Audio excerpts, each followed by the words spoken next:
I'm Bobbinette Carey, and welcome to another episode of This Week in Comics, where I bring to you the latest and greatest from Marvel, Dark Horse, DC, and IDW. Again, I am not hired by Marvel, Dark Horse, nor IDW to give these things. They're just my opinions on the comics I weekly check out, and the ones that I think maybe you would like too.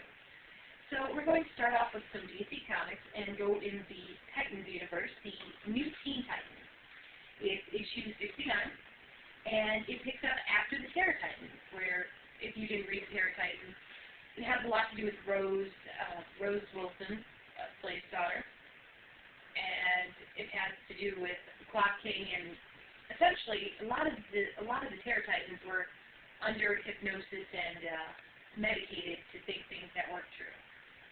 And the Teen Titans offer the Terror Titans a safe haven, and also try to recruit them. Now the current Teen Titans, Blue Beetle, Megan, Miss Martian, and Kid Devil, who isn't Kid Devil anymore because he lost his powers, and Cassandra, Wonder Girl #2, are trying to make the Terror Titans feel at home, and with Aqua Girl and Static, and they're trying to get them to see that here's a safe haven.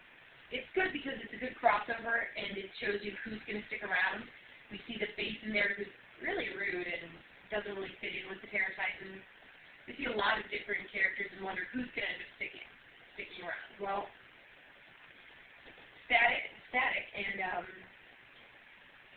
his companion Aqua Girl decide they want to stick around. Everybody else decides to head home. Well, it was a good thing to see how their teamwork worked and how that crossed over. And going along into the next comic, Teen Titans Annual, issue 1, it continues with that, and it's the prelude to Death Trap. Now, what's going on in this comic, which was just epic, is we have the Titans who are just trying to have a down day and get used to having their new Titan members, and things start happening where people start getting attacked all throughout the Titan Tower. Now, Static was in the shower when all this is happening, and he sees a reflection of somebody in the mirror. It's Cyborg. And Static is totally fanboying out over him and elated, and also says he's happy that there's another black guy in the Titans, blah, blah, blah, stuff like that.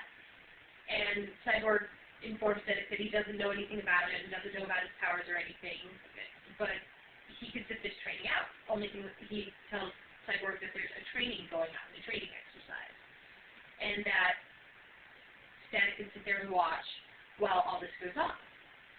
While Static is watching from the one room, and he starts to realize, this isn't right.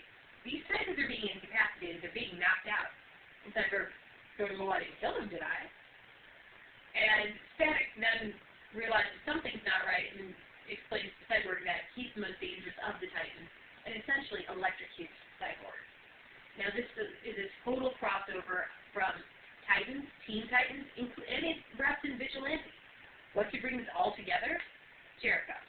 If you don't know who Jericho is, Jericho was a Teen Titan. He's also Rose Wilson's brother and Slade's son. And Jericho has a lot of anger issues because he has a lot of unresolved problems going on in his head.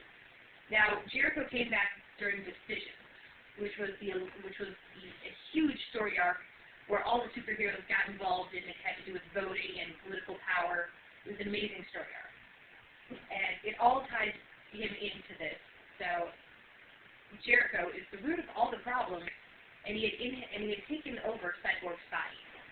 So we'll see what happens in the next Titans that's coming out next week. But if you're a Teen Titans fan or a Terror Titans fan or a Titans fan, this crossover is not one to miss. We'll be back after a short break with more DC and some interesting new things that have happened in the DC universe.